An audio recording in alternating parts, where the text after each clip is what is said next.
that's not true, whatever. But I think with Milton hurt, that's going to hurt that offense, and their defense is not that good. What got UCF to so many wins is they could score mercifully. They run the ball down your throat. Yeah. If you look at the Memphis game, Memphis game. I think there was like 100 points scored in that game. You know what I mean? That was the AAC championship. Yeah. Yep, that was the championship game. And, I mean, when they played LSU in the bowl game, LSU got them because they were able to keep that offense off the field enough for LSU to win that football game. Now, again, they're going to say, oh, well, I don't like the fact that they claim that they're national champions. First of all, you didn't play Alabama. You weren't in the playoff at all. But how in the world can you sit there and say that you're a national champion when you weren't in the national championship game? And I would have loved to see them play Alabama. So it would have been great to have. If I'm Nick Saban, I say, okay, I think they would have scored against Alabama, but I think they would have scored against Alabama. But anybody that thinks that UCF would have beaten Clemson or Alabama last year needs to stop smoking their head. I agree with you. They'd have to have their head checked. And I really honestly can say this. Yeah. I think those two teams are going to be in it again this year. To me right now, Clemson by far has got to be the best football team in the country. And Alabama, Nick Saban, again, the man's a recruiting genius. He's a great head coach. And unless Georgia or Florida or somebody or Texas A&M or LSU, somebody shocks them, I just don't see it anything different. Now, of course, I don't know what the other two teams are going to be in the playoff because I don't know if it's going to come out of the Pac-12 or we're going to have a Big 12 team or we're going to have another SEC team or maybe an somebody from the ACC. I don't know how that's going to end up playing out. But to me, at the end of the season, when it's all said and done, I can see another Alabama-Clemson Chapter 3. And, I mean, you can disagree with me, and that's fine. But what I'm saying is I just don't see anyone out there right now. And, again, we haven't played any games yet. But on paper, and what I've read, I don't see anyone else out there that can beat either of those two teams. Again, I could be wrong coming into this game. The only team that I'm going to put in there that I think that might be being slept on a little bit is Oklahoma. And I hate to say that because I am not an Oklahoma fan. But Oklahoma with Jalen Hurts and a couple of those wide receivers they have out there and the defense that they have, I really do think that this is going to be a year that Oklahoma's in the playoffs. Do you see Kyler Murray, excuse me, he got drafted. Do you see Jalen Hurts being the Heisman Trophy winner? No, I don't. Well, let me stop there for a second because if you look around the country, who's up there that you really got? I don't. Me personally, I'm not a fan of Fromm. I don't think that he's that good of a quarterback. Now that might just be me being a Gator fan and not liking anything Georgia. Georgia? And I can totally admit that. That might be me being a homer. But I don't think Fromm.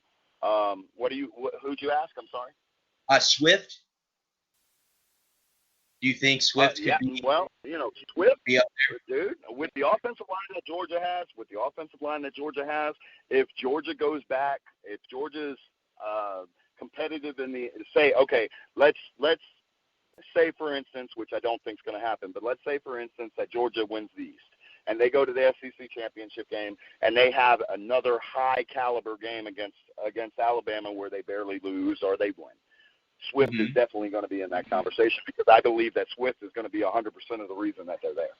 I don't believe that it's going to be because of Fromm. I don't believe it's going to be because of the passing game. I believe it's going to be because DeAndre Swift just literally has the best season that you've seen.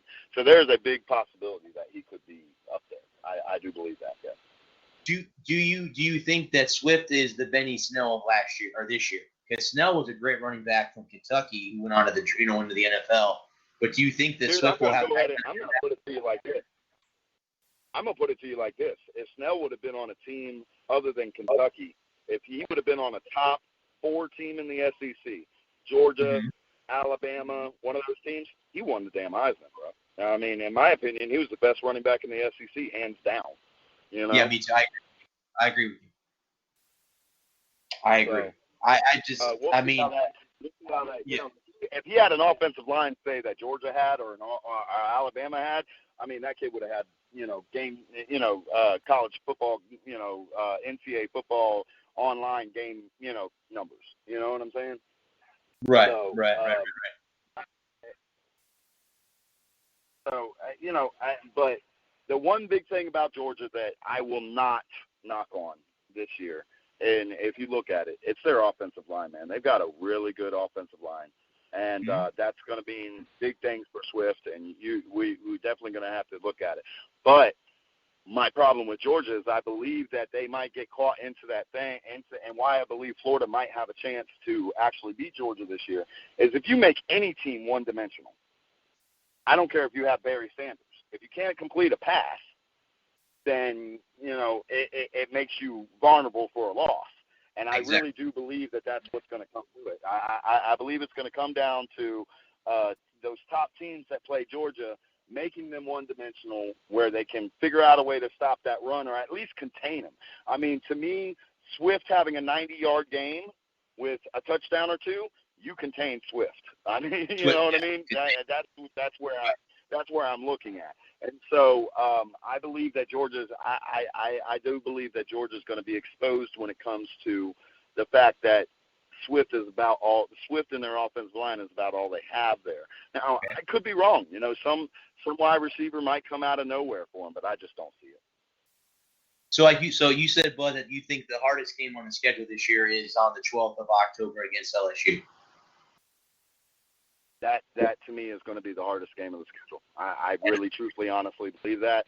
Every single person within 100 miles of Baton Rouge that night is going to be against Florida, and they are going to have to really show some stuff. And I believe that the loss last year to LSU, that they took to Florida, LSU is going to be a really rough team to beat this year, man. It's going to be one of those things.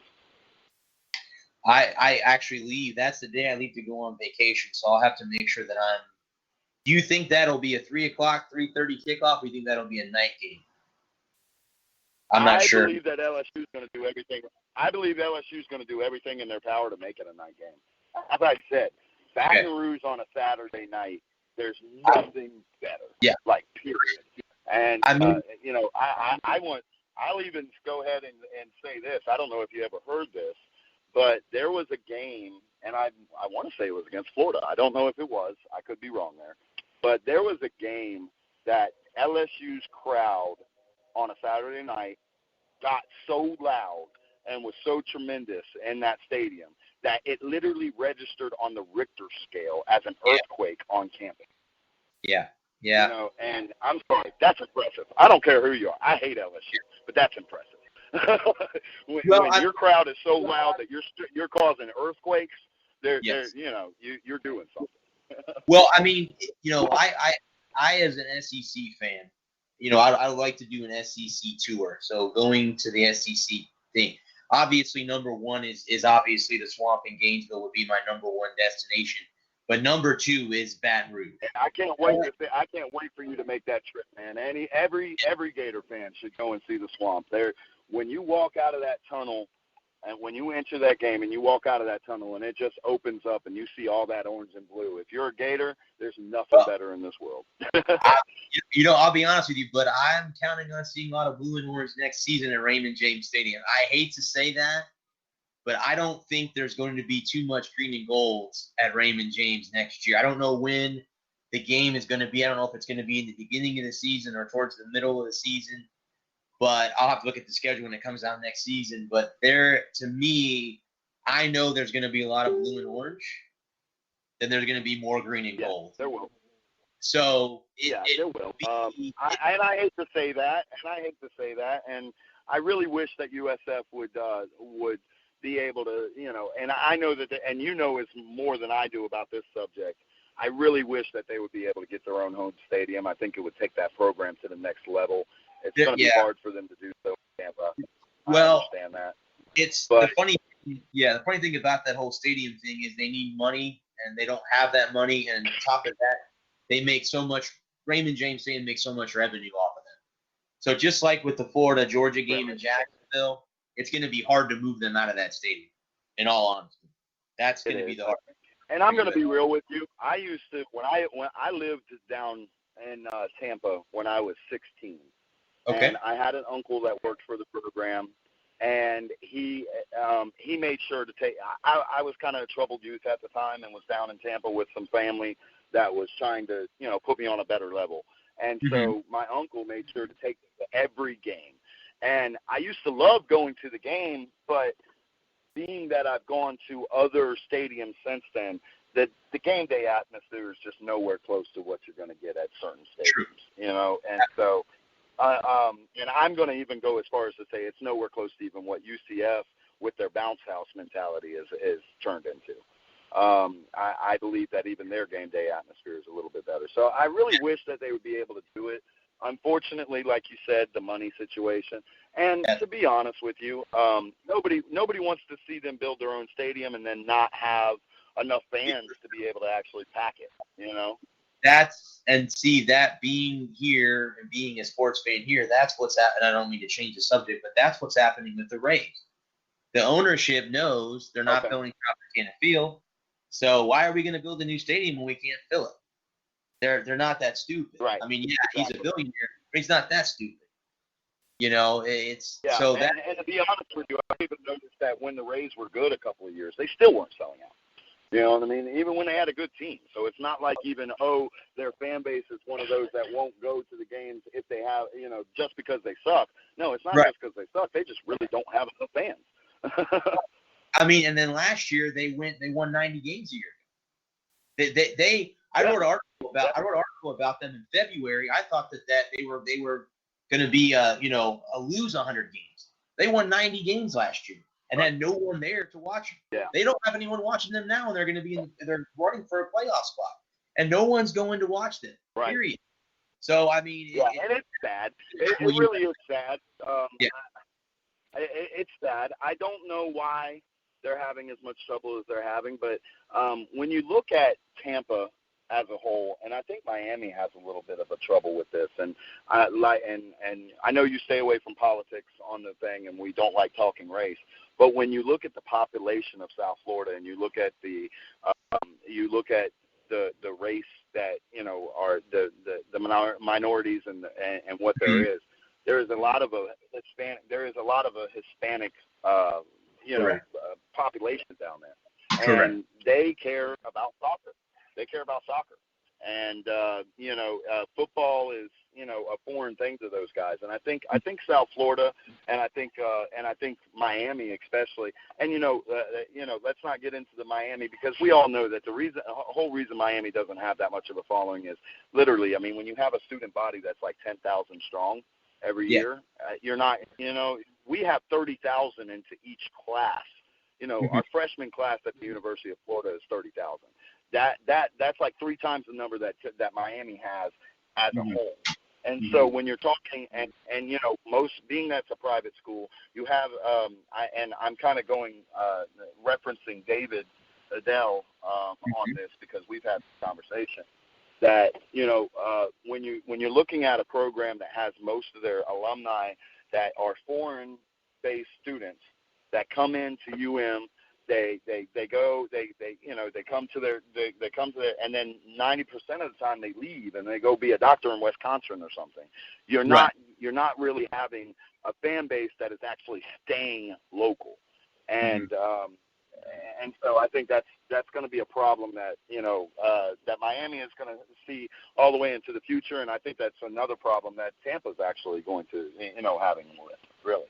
Well, being that I've grown up in the Tampa area, I mean, I've lived here all my life. I'm one of the rare natives to the state of Florida, and growing up here,